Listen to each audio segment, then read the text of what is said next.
So what is the best self-loading or medic class rifle in Battlefield 1?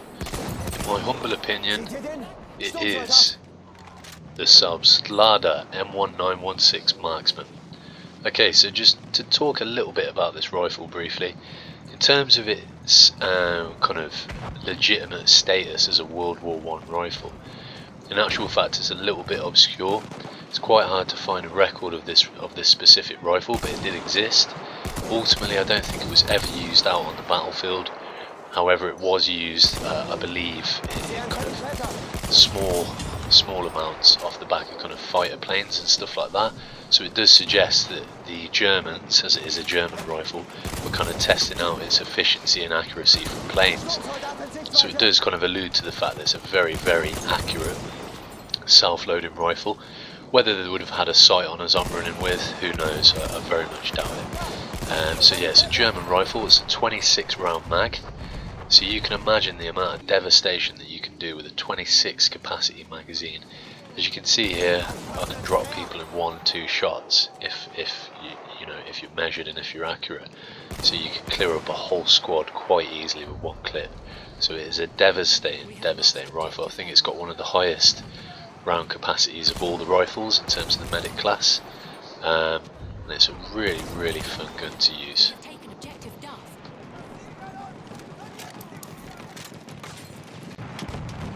My personal preferred setup to run with this rifle, and in general really as a medic, particularly on the Marksman, I like to have a post reticule.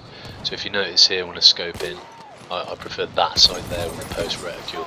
The reason being, you've still got a lot of kind of open area at the site, you've got good visibility, and for some reason it just suits me having that post, helps me kind of line up shots really accurately. I really like that sight. I will only ever run with it with 2.50 magnification. The reason being is, I think if you go for some of the higher ones, it kind of turns into a sniper rifle, and you don't have that versatility. And we'll talk about versatility in a moment. Furthermore, I like to run with it with a bayonet attached, and you might think, I think there's some debate out there in terms of whether the bayonet really kind of decreases accuracy, but personally I don't notice it. I've got used to the eccentricities of this weapon, and I love having the option of kind of close quarter combat with the bayonet. Being able to kind of charge in is an excellent feature. Finally, I do really love, if I want to kind of go all out attack, I like to run with the grenade rifle as well. So it's a devastating setup, because you've got the versatility of the rifle as it is, and then you've got the close quarter features of the bayonet and the rifle grenades. You can just devastate, just absolutely own teams. So it's more almost like an assault class from Battlefield 4 running this way.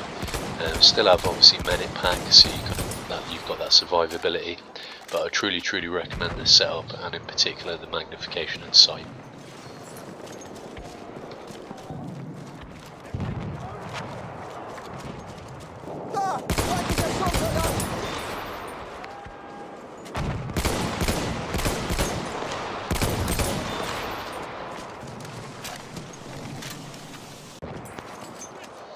So you might be thinking, why do I opt for the Marksman variant? As you can see in this clip, it is an extremely versatile weapon, even with the sight, and that's why, if you remember earlier, I mentioned ideally use the 2.50 magnification, so that's the minimum magnification option for this weapon. And that means then you're not going to be stuck camping, kind of playing from distance, which I find quite dull. I don't mind doing some of that, but I like to also kind of get in close, like you can see here.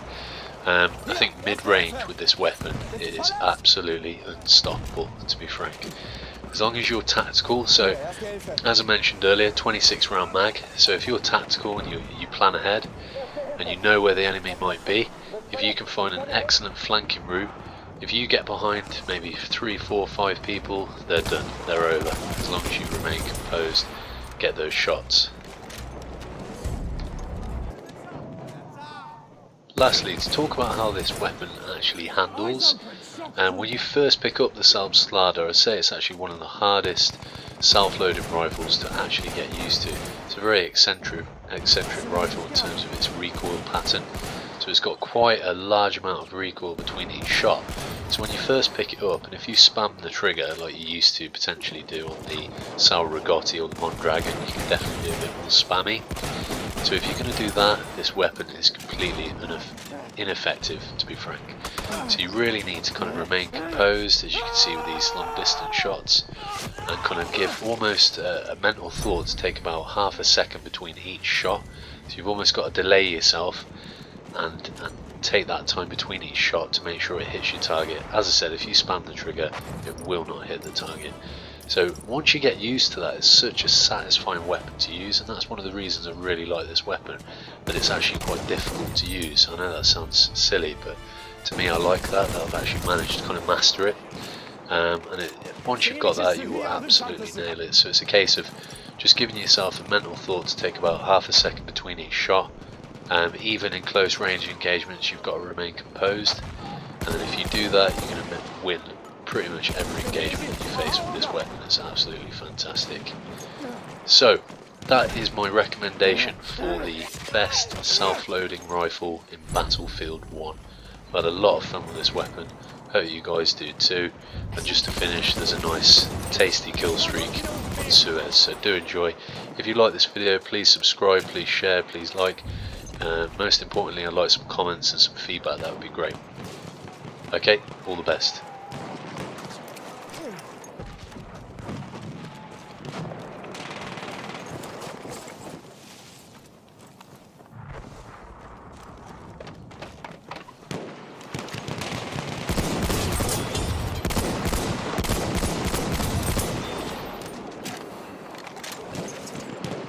Gördünüz mü? Düşman küçük kısası askeri. We have almost Hücum kısası askeriye doğru bakıyorum.